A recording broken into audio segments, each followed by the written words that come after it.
ভারতের সর্বপ্রথম জ্যোতির্লিঙ্গ গুজরাটের সোমনাথ, যেখানে মহাদেব নিজে চন্দ্রদেবের আর্তনাদ শুনে প্রকাশ হয়েছিলেন। চন্দ্রদেব ছিলেন অসামান্য সৌন্দর্য ও শক্তির অধিকারী। সমস্ত দেবতা তার জ্যোতিতে মুগ্ধ হতেন, আর সেখান থেকেই জন্ম নেয় তার অহংকার।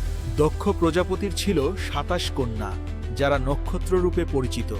চন্দ্রদেব তাদের সবার সঙ্গেই বিবাহ করেন। কিন্তু চন্দ্রদেব শুধু রোহিণীর সঙ্গেই বেশি সময় কাটাতে লাগলেন। বাকিরা অবহেলিত বোধ করলেন। অবশেষে দক্ষ প্রজাপতি রেগে গেলেন। হে চন্দ্র, তুমি ক্রমান্বয়ে ক্ষয় পাবে। তোমার দেবতারা চন্দ্রকে নিয়ে মহাদেবের কাছে প্রার্থনা করলেন, প্রভু, চন্দ্র ছাড়া সৃষ্টির গতি থেমে যাবে। মহাদেব করুণারূপে চন্দ্রকে নিজের মাথায় স্থান দিলেন।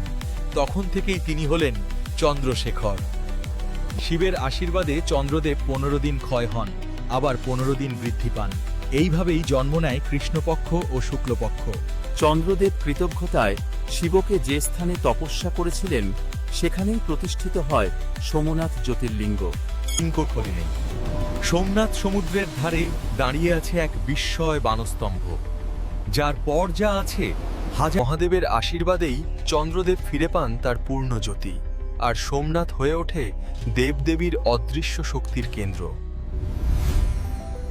এই হলো সোমনাথ জ্যোতির্লিঙ্গের অলৌকিক কাহিনী। মহাদেবের শক্তি, চন্দ্রের করুণা।